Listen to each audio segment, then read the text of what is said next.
Olmec mourning, which I want to dwell upon because it affects everything. When Michael Coe and others speak of the Olmec as the mother of American civilization, they are really stating the whole thing in a sentence. It really is. Because in the Olmec mourning, on that great platform at La Venta, we find quite a number of things that is to affect the civilization centuries afterwards. But let me come back to 1858. 1858 was the discovery at Tres Zapotes of a stone head. Now this is the stone head. This is the first head to be discovered. Now look closely at this head. When the Mexicans saw this head, when their scholars saw this head, scholars like Orozco Ibarra, Jose Melgar, etc., they were absolutely convinced that there were Africans in America at some ancient time. Why were they convinced? They were convinced by two things. By the African physiognomy, the dome of the forehead, the cut of the nose, the jaw, the mouth, etc., but also by something which has never been mentioned in the archaeology for some odd reason. And that is, at the back of the stone head, there was hair, detailed Ethiopian type hair. No Native American has hair like that. And if that was presented in the archaeology, all this nonsense about babies and jaguars, I have never seen a jaguar with hair like that. And I've never seen a baby with a face like that. People had to find explanations for things they found embarrassing. It is similar to the discovery of the great civilization of Ta-Seti, the kingdom rather of Ta-Seti in the Nile Valley, which precedes the Egyptian. The man who found the Ta-Seti Keat seal never said a word about it. He died without saying anything. And it was left to Bruce Williams, who many of us will hear in Atlanta in September. It was left to Bruce Williams, his student, to take it out to the back rooms of the University of Chicago Oriental Institute and present it to the world. They said the reason why they delayed so long is because it took 15 years to put the pieces together.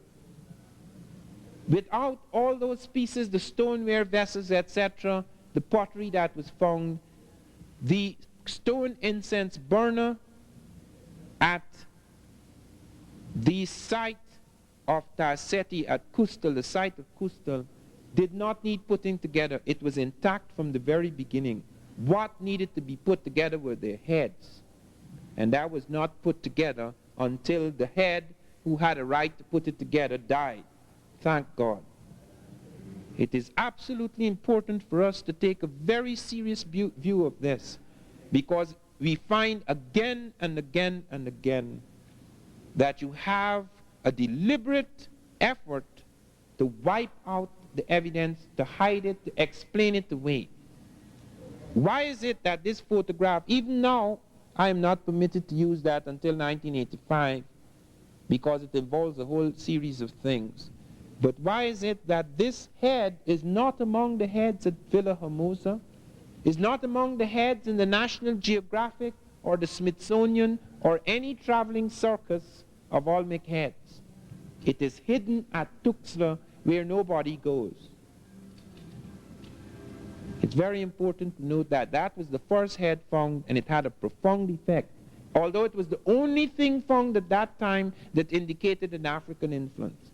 It was left to the expeditions of 1938 and 1939, expeditions carried out jointly by the Smithsonian Institute, the University of California, and the National Geographic, before they found more of these stone heads. They recovered the one at Tres Zapotes, and then they went on the next year in 1939.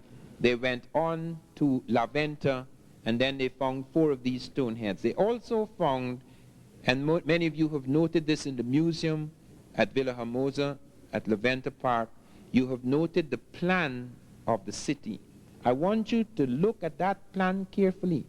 There is the first pyramid in America. There is the first step pyramid. There are the arms of the village.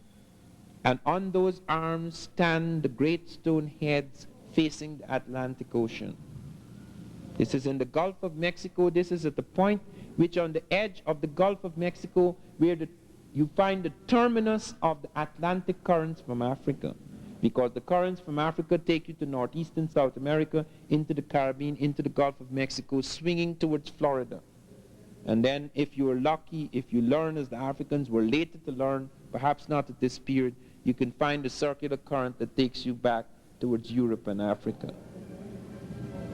Here at La Venta, they began to see a distinctive art style. Here at La Venta, they began to see something in the faces of the monuments, something in the traits, the cultural traits of the Olmec that was to leave its stamp on later civilizations like the Maya, out in Palenque, out in Monte Alban, out in Mitla, even in the evening, the twilight of the gods at Teotihuacan, out at Tatilco, at Cerro de las Misas, in the Monte Alban phase. All of these are branches coming out of the mother culture, the Olmec. And there's something very distinctive. Here, for the first time at La Venta, are the pyramids. Here, for the very first time, is found the sarcophagus, like in Egypt. Here, for the very first time, are monumental stelae and sculptures of colossal proportions. Here, for the very first time, are the great priest-kings. Here, for the very first time, are enormous ceremonial temples and altars built to the gods. Some things must be said about the stone heads which you must note. There is one of them that has a tube running from the ear out of the mouth, which was featured as an oracle, and it has a flat top which functioned as an altar. This is very important because it is that kind of oracular thing that was found in Egypto-Nubian the period. In order for the priest-kings of the Egyptians to hold the world together, which was being torn apart. The Bible describes Egypt at that time like, it describes the great factions and frictions in Egypt at that time. They speak of it as some sort of a torn nation. And in order to pull it together, they had to find once again the power of religion.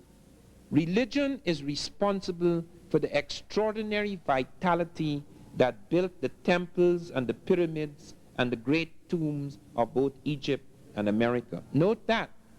People do not do those extraordinary things. Only giants could do those things. Man becomes a giant when he develops a peculiar kind of focus, when there's a crystallization of his psychic energy. In civilizations that are highly fragmented, that have lost all their certitudes and cannot find again any kind of certitude and focus and power, the tremendous capacity to have the consciousness to operate as a giant is lost. Only giants can build those things.